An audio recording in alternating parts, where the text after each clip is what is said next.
Hello. Hi, I'm just get myself sorted up. Hello again. Hello. Hello.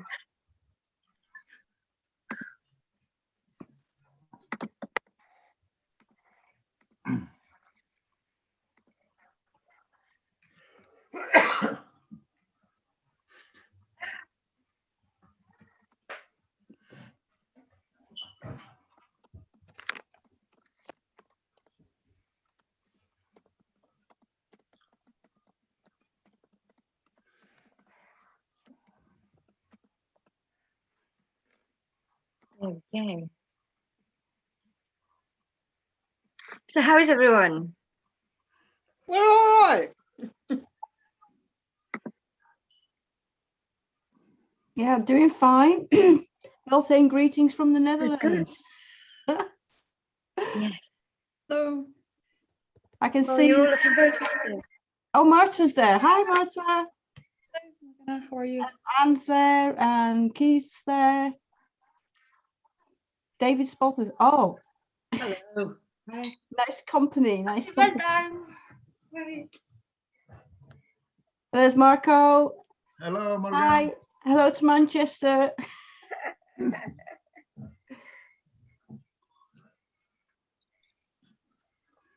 Oh, it is lovely to see so many people here.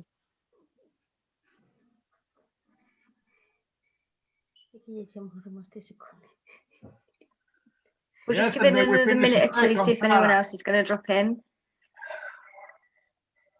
Sarah. How come it's subtitles? Yes, sorry.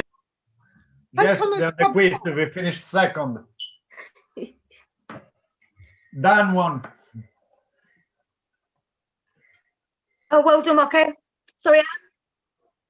How come sometimes there's subtitles and sometimes there? Oh, there is still. You have to turn them on, Anne. They're on. I've never seen that before. They're on today.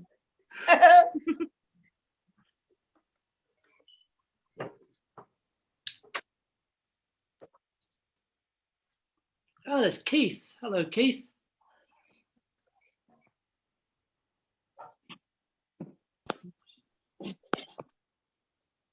You're muted, Keith. Oh, hello. There we go.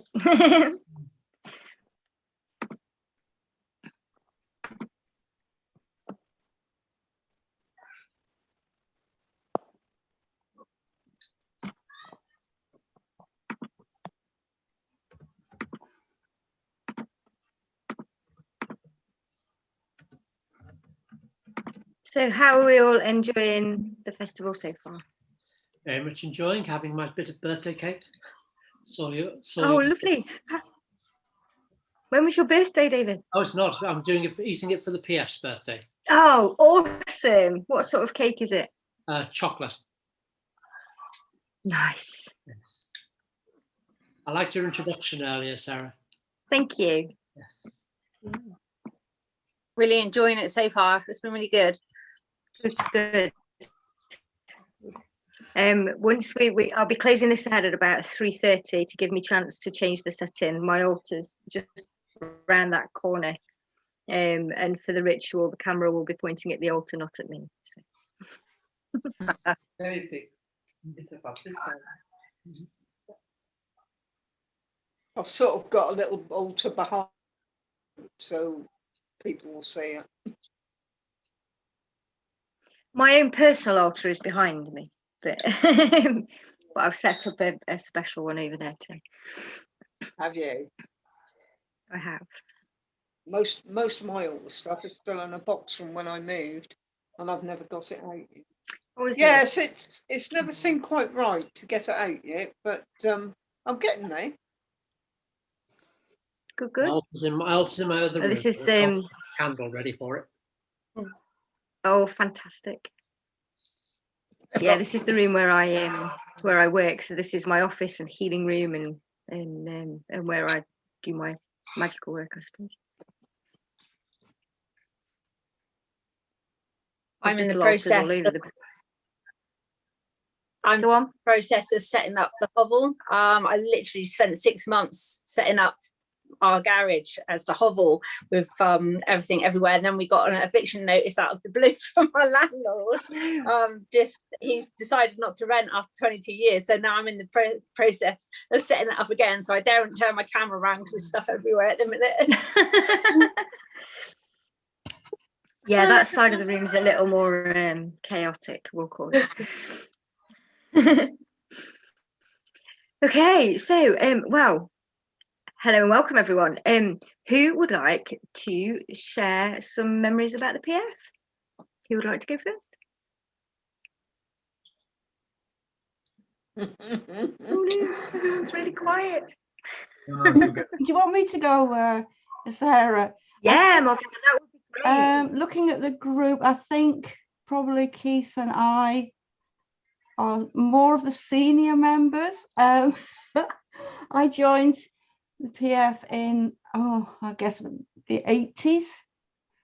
Yeah, about the 80s. Wow. And my memories of, well, Pagan Federation was also a really good place to find out more about different traditions, obviously, but at the time it was more Wicca oriented. And of course, in recent years, it's become less Wicca oriented, but we were the ones who always did the stuff. And of course, Dorian Valiente, who did indeed provide the kind of entrance, the welcome ritual, was of course very, very prominent in the Wicca circuit as well. So coming from a Wicca background, but of course via PF I learned a lot more about different traditions and what have you, and it was always very nice to just see what was happening in the UK, because I was been living in the Netherlands. So my first council was in 1998.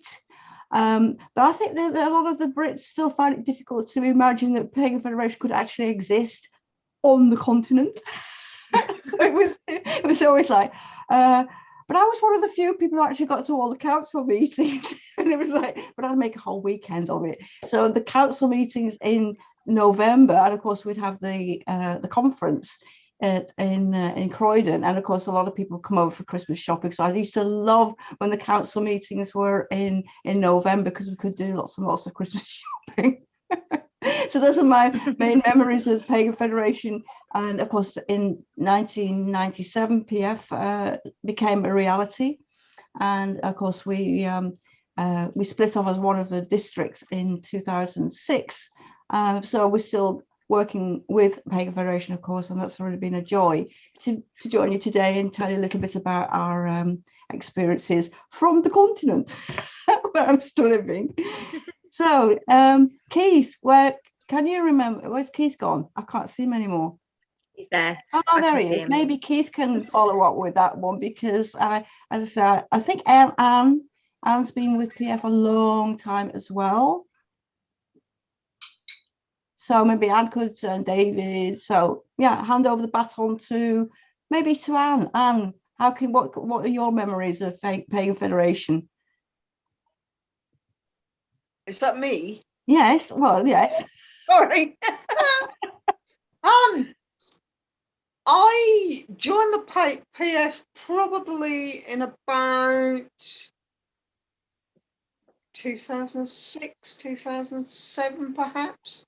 At the time, I was heavily involved in on a process site in Southend, and I met this lady who told me all about the PF.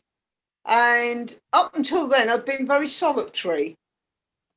And she told me all about it, and I joined and moved on from there, really. I think that is one of the things about the PF, isn't it? It's that ability to talk to other people and to meet other people that you can have a conversation about these kinds of things with. Absolutely. It's certainly one of the reasons that I joined. I don't know, 2015, 2016, somewhere around there. It all starts in Southend. So yeah, it was I did. One of the reasons that I joined was meeting people and being part of a community. I was very solitary myself till that point. I have to say that of all the protest sites I've ever been involved with, and I've been involved in quite a few over the years, we were actually successful. We stopped a dual carriageway being built, which was really great. Yeah. Did you ever come there, Keith? I'm nodding. Yeah.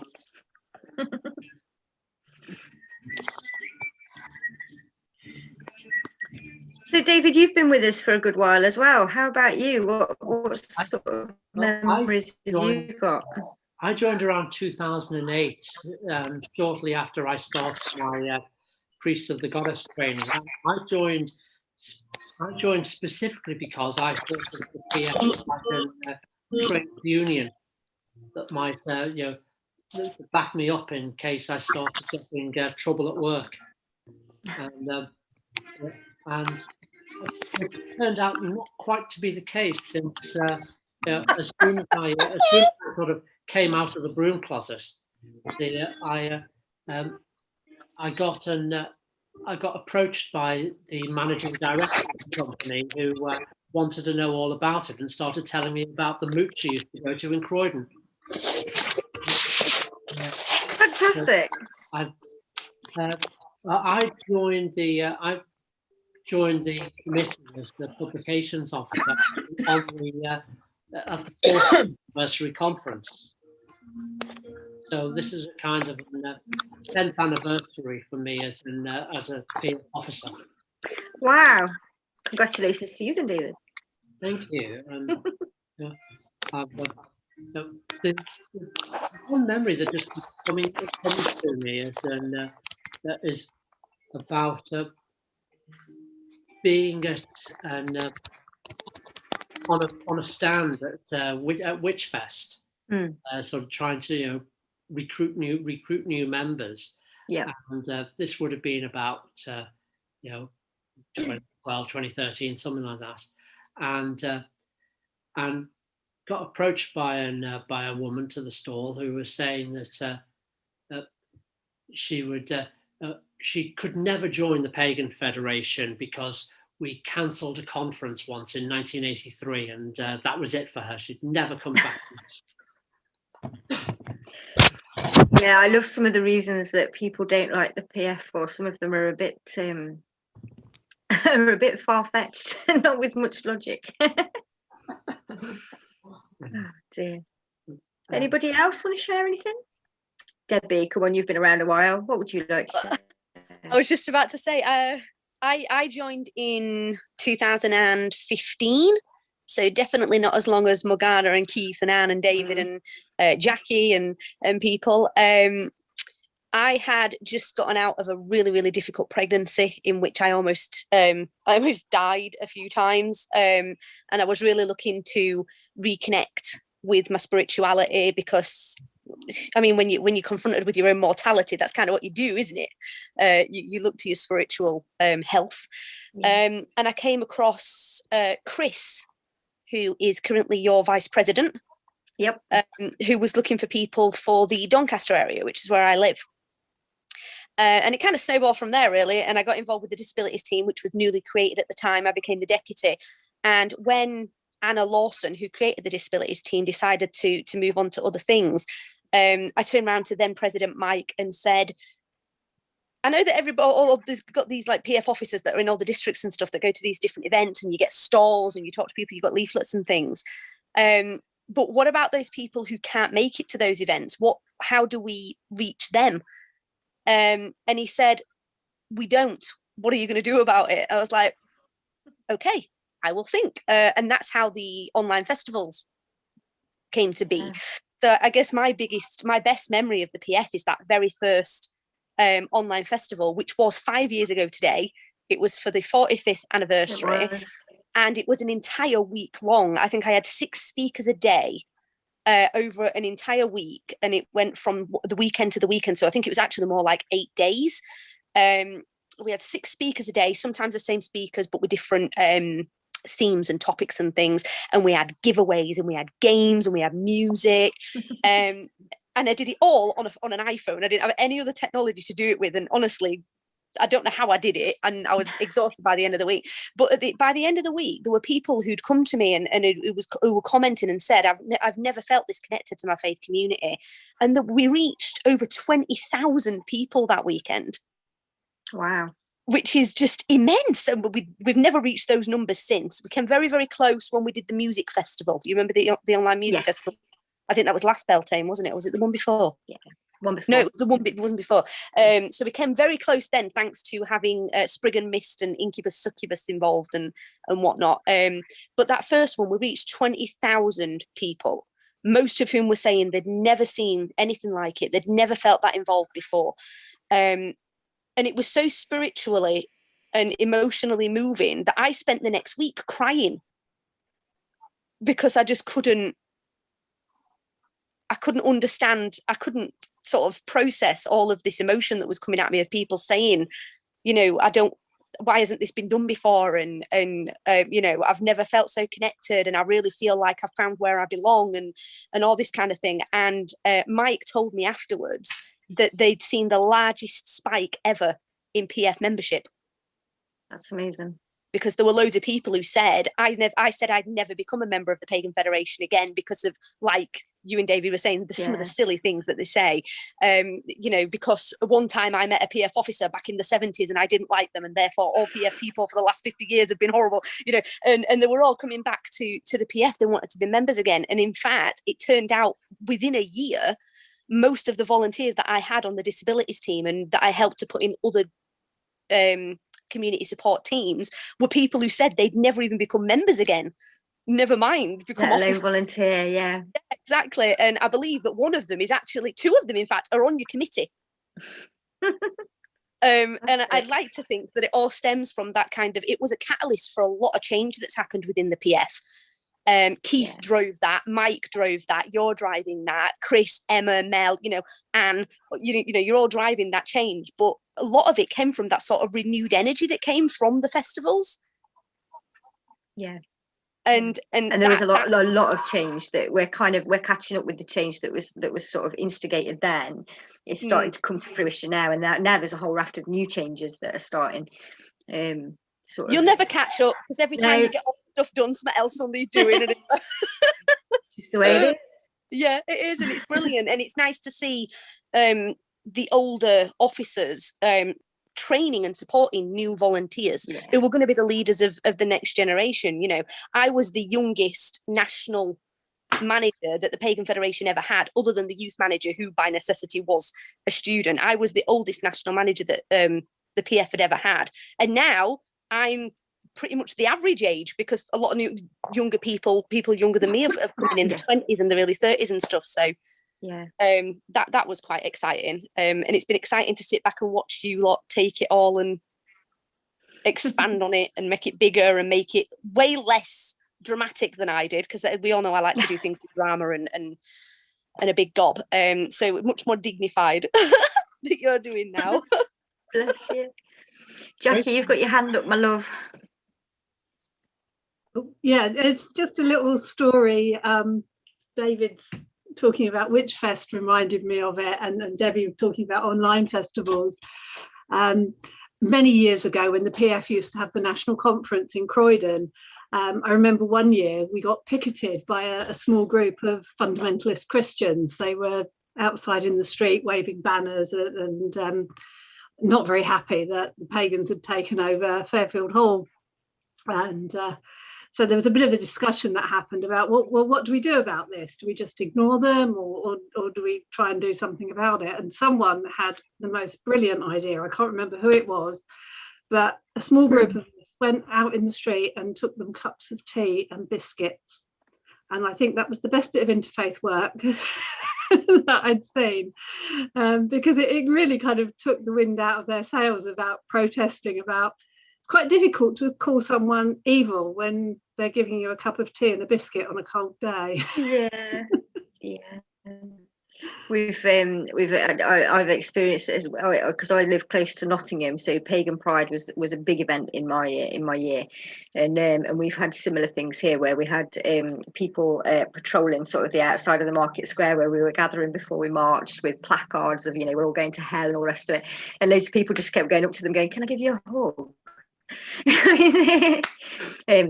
So yeah, we had one chap trying to sing over some speakers at one point with some sort of hymn or something, and he got bless him. So yeah, it is hard to hate when we're being such a lovely bunch, isn't it?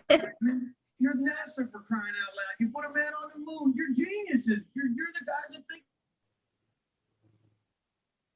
Who else might want to share a story or a memory?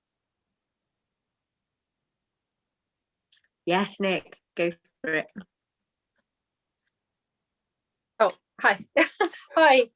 Yeah, I'm down in Devon, part of the Southwest team. And it is interesting listening to Debbie because down here, things are quite different. So I've been really supporting people that don't have any internet at all and things like that. So it's like getting the information out to them.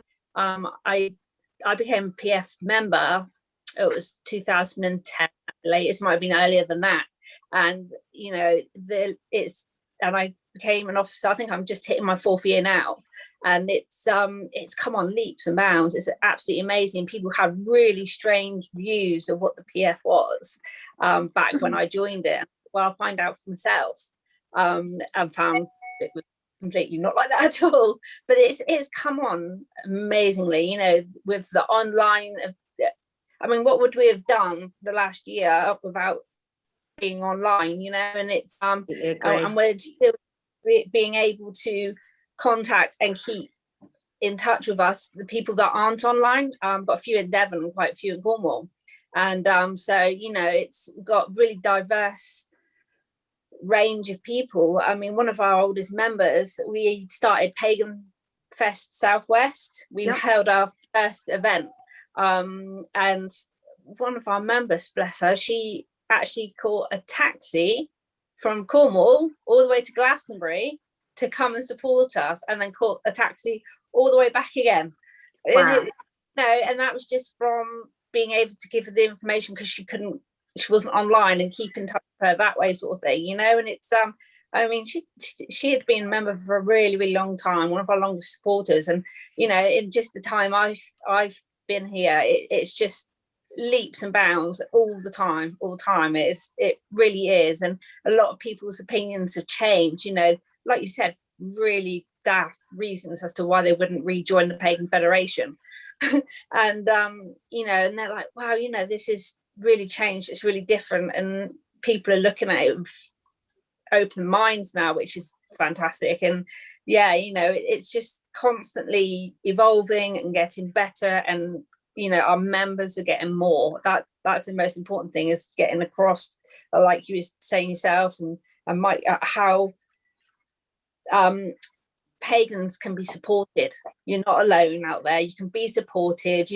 This is a great way, so people, I mean, although it shouldn't be happening, people are scared that they might lose their jobs. I mean, at the time I was working in a church play school at the time, but they were quite it was quite, I opened their eyes a little bit to it, because they would do the maypole and in their church school, even when I was little, sort of thing, and it's like, oh, actually, and it's it's then I got into interfaith and stuff, but it's really leaps and bounds, absolutely. And down here we're part of religious education. I literally just got onto the Plymouth Religious Education Board, so in a voting position. yeah, that's great. Well done, so, Nick. That's awesome. It's just amazing. I'm really grateful to be part of the team, to be honest. It's just been a fantastic experience, and it's just amazing what the help we can give people. And the persecution is still horrendous, but it's getting a lot. It is. I mean, we've just seen the results of the Scottish Discrimination Survey, and some of the things that people are writing down there. I mean, you're horrified that it can happen at this in 2021. You know, it's just how does this? But it shows that we've still got a long way to go.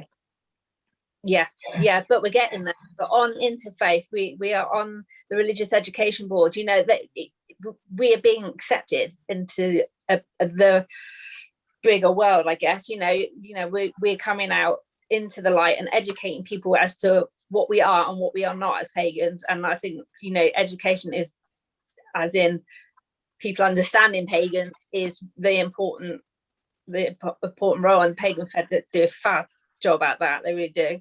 Yeah.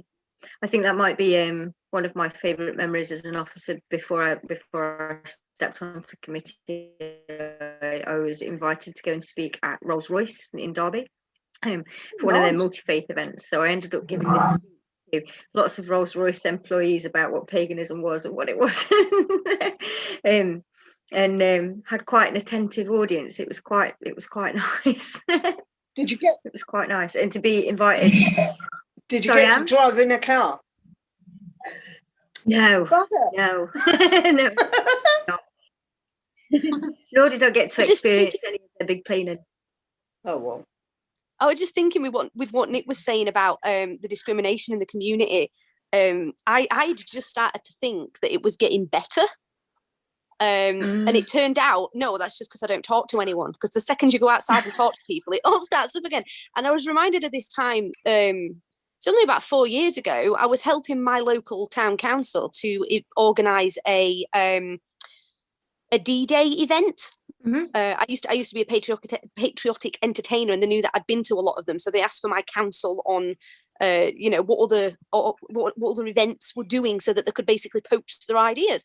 And instead of giving them ideas based on what I'd seen other World War II events were doing, I pointed out something that the Pagan Federation was doing.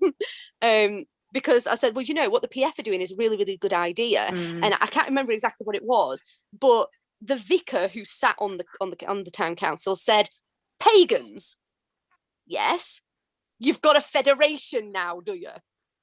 And nobody said anything to him about the fact that he was basically sat there belittling me in a room full of, there was myself, who I was in mid to late 20s at the time, and this one other woman, and the rest were all men over 50. So he was basically essentially sat there bullying this young girl over her faith, and nobody said a word. So I did the only thing that I could think of, and I made a snarky reply and said, we've had one for over 50 years. We're always there, whether you know it or not. And he looked a bit sort of sat back as if to say, oh dear, they're on to us, the witches are coming for us. But I actually took him aside at the actual event after I'd like sort of calmed down, and I said to him, I don't know if you realise what you were doing there, but that was religious discrimination. You belittled me in an official capacity over my faith. He says, yeah, but you don't really think of pagans as being as being organised. I says, well, the Pagan Federation's been around for over 45 years, because at the time we just celebrated its 40th anniversary. And I says, and you know, they've done a lot to stop this kind of discrimination, and it's your responsibility as a community leader to make sure that people don't do what you did. You ought to be ashamed of yourself doing that to a young woman who was sat in a room like that for the first time, opening up about a faith. And to be honest with you, I think that you owe me an apology, which he did not give, and said, and walked off. But just the thought of shocking people with this idea that, oh, pagans are organised, like we're chickens in the chicken run. I told you they was organised. You know, it was just so. I think one of the most amazing things that is about this community is the fact that most pagans are so community minded. They're everywhere helping people in some way or another. I think it's one of the best things about our community. It's fantastic. It really is. Has anyone else got anything they want to share with us? Any story? I have an idea. Yes, David. Yeah. One of the first things I did when I was on Pagan Dawn in 2012 was I reported on the findings of the 2011 census, which showed the number of pagans, people who registered as pagans, had had gone up from 40,000 in 2001 to 80,000 in 2011. I'm wondering, does anybody want to take a stab at what the numbers might be this time? Oh yeah. Does anyone want to hazard a guess? Let's see if we can predict something. 'Cause do you think? I think it might even be more than that, to be honest. Because there is the problem. Most people, even if there is the option pagan, most people go for witchcraft or Wiccan.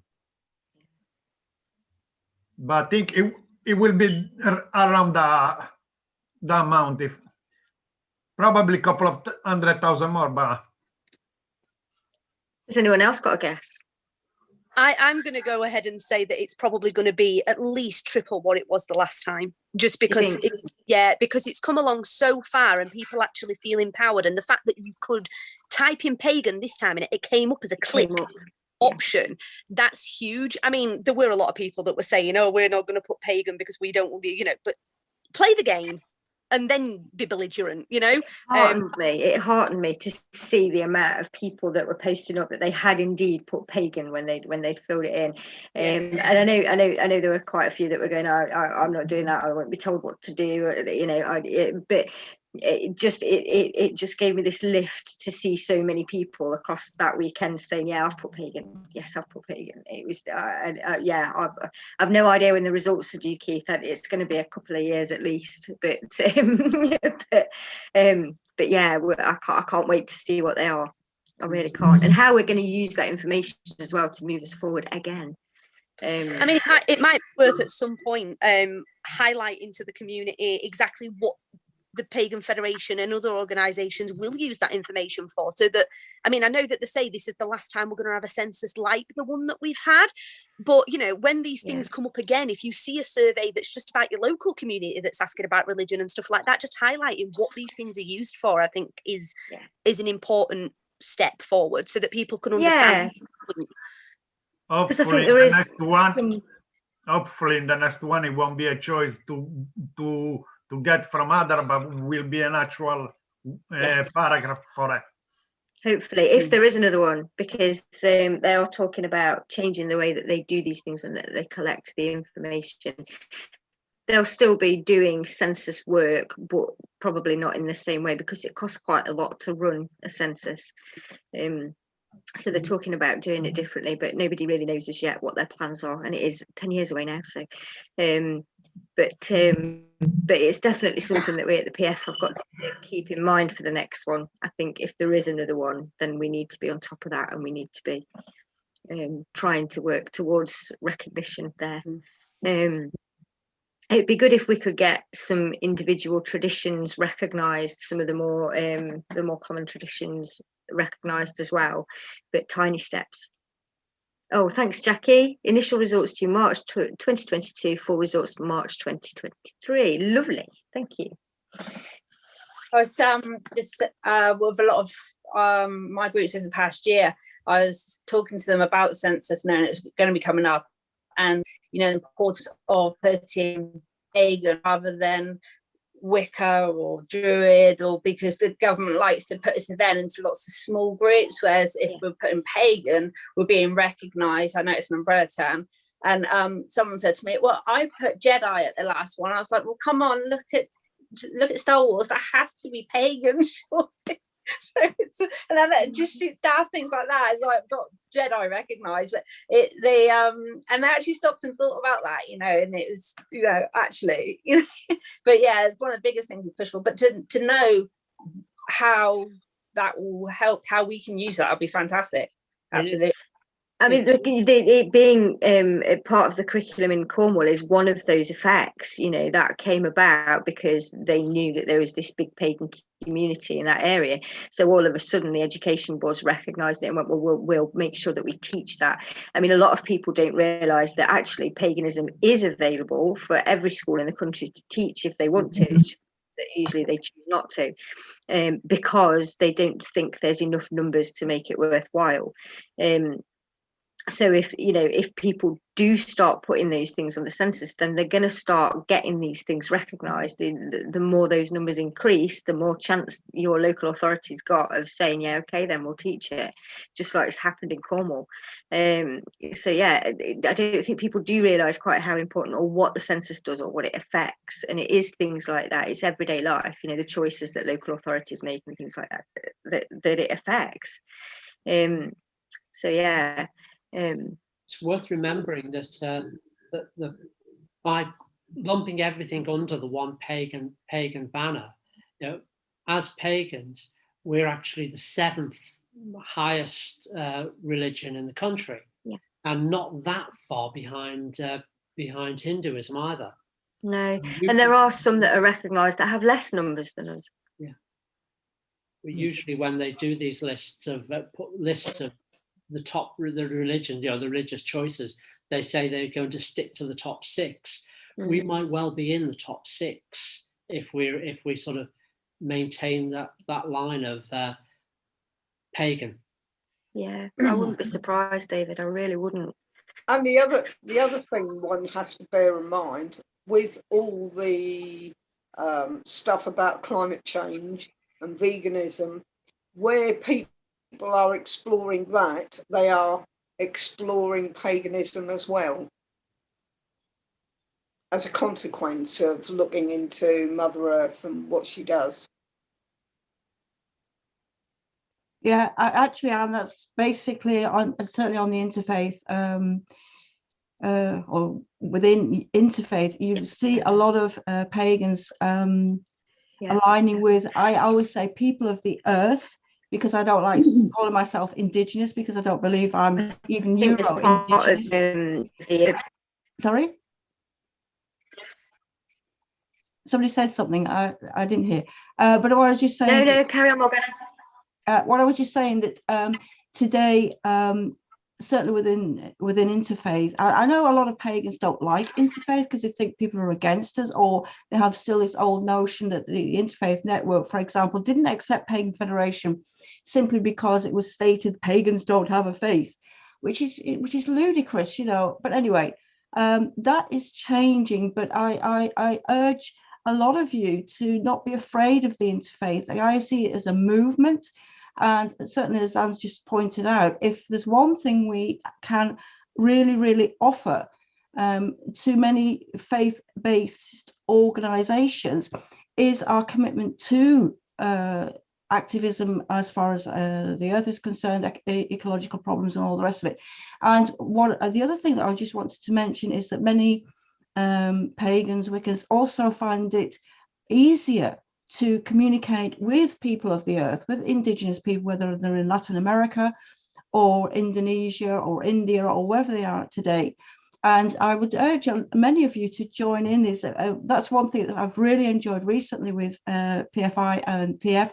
We have combined our efforts within the interfaith circuit and arena, and we had a beautiful PFI celebrating the Earth online meeting recently, and I think it's so important. And don't be afraid, again, do not be afraid, because a lot of pagans, a lot of people of the earth have the answers, because we're very pragmatic. And we don't, people say to me, well, are you allowed to have a ritual? And I was saying, yeah, but it's bizarre, because a lot of people within Christianity depend on priests who have been ordained and all the rest of it. But we as pagans, we just sort of say, just grab a glass and you're in your garden and you've got a ritual space. And I think this reverence for earth is so important, that we are the ecological, the eco warriors. We're the ones who will take up the fight for the ones who have no voice. And believe me, the people of the earth, marginalized groups who are so connected with the earth, really, really do need a little bit of help, certainly with the effects of COVID. And so I would urge all of you to not be afraid of interfaith. You meet some wonderful people, and especially the people of the earth who have indigenous practices or indigenous wisdom. It's been absolutely amazing to find out more about these indigenous cultures. So that's my kind of I guess a lot of you don't need to hear this, but Pagan Federation has really had a very, very important part in the neo-pagan movement, but also again in the interfaith arena. Again, it's something which we don't really again, that's why at the conferences you'd have Christians who were pagan bashing and all the rest of it. But then they found out that we also accepted things like forest churches. Forest churches are so pagan, it's just unbelievable. So again, many of these things which we at first see as being pagan bashing actually are not. It's just people don't know. Yeah. So go out there and tell people what you're up to. And sometimes I say I can't obviously go running around saying I'm a witch, because that is not really handy. But I sometimes even say I'm a pagan is not very handy either. But if you say you're an eco warrior, or you're spiritually involved in earth-based traditions, then you'll find that people are much, much more accepting. So I say sometimes we have to go a little bit further to be accepted. But I'd really like to read the inaugural address from Doreen, if you'd like to remember why was Pagan Federation or Pagan Front why did it ever see the light of day? So if you'd indulge me, Sarah, would that be okay? Of course, Morgana, of course. I'm actually reading it from We Emerge, as I said earlier. We Emerge. It's on exact editions on the online version. So virtually 50 years to the very hour, yes. The inaugural members meeting of the Pagan Front organization took place on May Day 1971 at actually 3:30 p.m. in Chiswick, of all places. Yes. There you go. Chiswick becomes a historical place in the history of the Pagan Federation. Anyway, it was organized by kind invitation of a member at her London residence, and was chaired by Mrs. Doreen Valiente, a well-known supporter of the old religion and paganism, who has appeared on television and spoken on radio in this connection several times. Those who have read Doreen's book, Where Witchcraft Lives, will appreciate her lively interest in the religion of wisecraft. Again, it was not always handy to say witchcraft. Pagan Front has cause to be grateful to both these members for their generous and kindly help in launching this attempt to establish a representative organisation for all UK pagans of good intent. Note, good intent.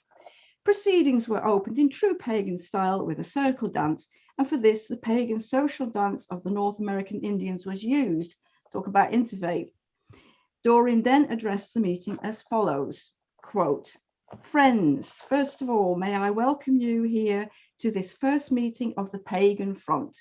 I am not going to talk at any great length because the main purpose of this meeting is not for you to listen to us, but for us to hear your ideas and feelings about paganism today, what it means and what it ought to mean. However, if I may, I would like to say a few words of my own.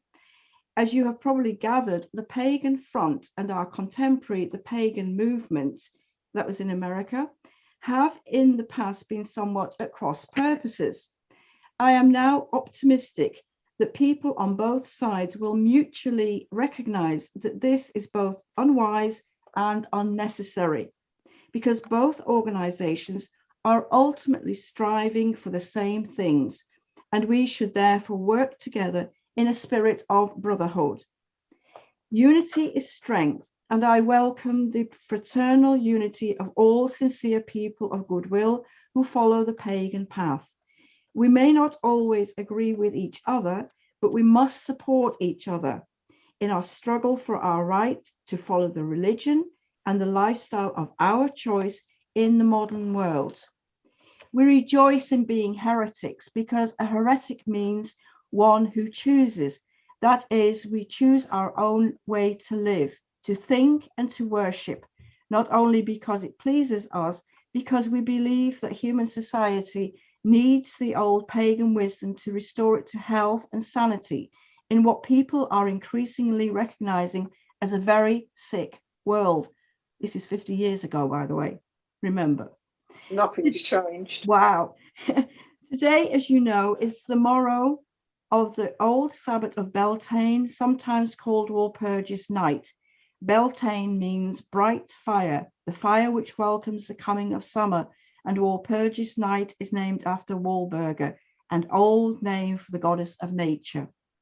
At this time of the year, people have something real to rejoice about. In spite of all man's follies and the ugliness of his world, nature's world is forever renewed in beauty. This is what we rejoice in today. And to complete the magical triad, we have two other things to rejoice in. One is the ideal and the hope of collaboration between the different pagan groups in this country, between witch covens of different traditions, indeed between all pagan people who are sincere and of good intent, with a mutual recognition that with our different functions as groups, we can be complementary to each other, like the different forces of nature.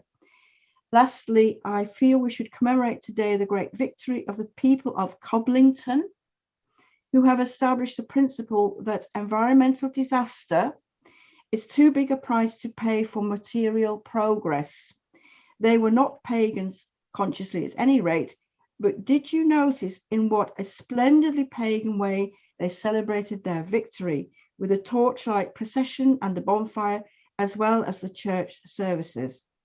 Now, I promised that I would not talk at length, but before the meeting is thrown open for discussion and ideas, I want to ask you to join me in a vote of thanks to our hostess, whose kind hospitality today has made this meeting possible.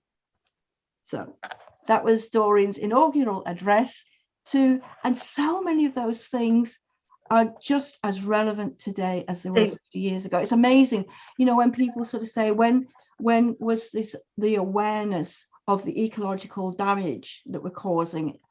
50 years ago, people in the Pagan Federation or the Pagan Front at the time were already aware of the damage we were causing to our Mother Earth. So that's what happens when you have this awareness that we have, isn't it? You know that you can see it, you can feel it, you can sense it, that you know that something's hurting, that it's not right. Yes, exactly. And I think today, you know, one of the things that I think about our pagan lifestyle is you can every moment of the day, whether you're cooking or shopping, or you can do it with awareness. And I think this is the one thing that we can help other people to become aware.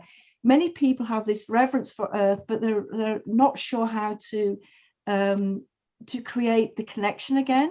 And I would say to people, the first thing you can do is just observe the moon cycle. Just watch the moon every day. You can see, if it's not cloudy, of course, but you can feel the power of the moon. And of course, it was Doreen who very much, when she was talking about Wicca, was emphasizing this connection with the moon, of course, and the conversations we have with the goddess and the god, of course, because I think many of us forget or have a bit of confusion with the Christian God, that they tend to forget the God. So I would encourage all of you, even at moon rituals, but not just to remember the goddess, but have a chat with the god. You know, he's there with his, beautiful antlers, the horned god, and again, the conversations are never ending. Yes, David. On that theme, I'd just like to share with you something that the very first mention of the PF, in issue 13 of the Wiccan, dated the 2nd of September 1970. No, you can't really see it. It says, "We affirm that the old religion has a vital part to play in the formulation of humanity's future, if we are not already too late. To this end, in the hope that we are in time, it is proposed to form what we have been thinking should be termed, for the time being, the pagan front. It says front. It was the first mention of the PF was a typo.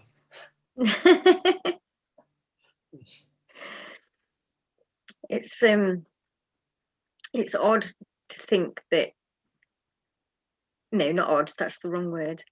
It's heartening to think that even then they had the same values that we do now, and what they were aiming to do is what we're doing now. Yeah. It's awesome that even 50 years ago, you know, yes, we've changed, yes, we've grown, yes, things have moved on, but effectively listening to that, both of those, we're still doing it. I think that's quite something. Yes, for sure. I just wanted to expand on that and just point out that in a lot of different pagan paths, people talk about ancestor worship or ancestor reverence and stuff like that. And we very much, I mean, one of the things that I complain about a lot with my friends is that everybody seems to bypass all of their Christian ancestors and just focus on their pagan ones. But one thing that even I think that I've definitely been guilty of is ignoring the contributions of our spiritual ancestors that we may not necessarily be blood related to, but that have done all of this work for us. Doreen Valiente and the team that were around at the beginning of the Pagan Front and the stuff that they did, they're our spiritual and community ancestors, and some of them may still be alive, obviously, but the majority of them are gone, and they were gone so recently that it's very easy to forget to look that close in history when we're thinking of our ancestors. That it's so profound to hear Doreen's personal, words and her own feelings about, climate change and the work that needed doing, that really hasn't changed all that much. The way that we do it might have changed, but it hasn't changed all that much. And that really moved me. Honestly, I'm really moved by all of that, and I just wanted to share that. Okay, folks, thank you for joining me. We're going to have to wrap it up right now because we've got to prepare for the ritual. I've definitely got a few things left to do before we open the doors for that one. So thank you all for joining me and for telling me all your thoughts and stories, and Morgana for reading that. That was beautiful. So PF officers, I shall see you on the ritual call, I hope, very shortly, and everyone else, enjoy it. It'll be shared straight to the event on Facebook, and it'll be live streamed onto YouTube. So we'll see you all there. I can't believe we're almost all the way through the day already. It's gone a little bit fast. So thank you all for joining me. It's been an absolute pleasure. Thank you so much. Lovely to meet you all. Hello everyone. Have a lovely Beltane. Thank you. Yes, all of you. Blessed Beltane to you all. And to you. Happy Beltane. Happy anniversary. Bye. Happy anniversary. Thank you. Bye. Happy Beltane, everyone. You too, Jackie. Thank you. Bye. Bye. Bye, everyone. Bye. Bye.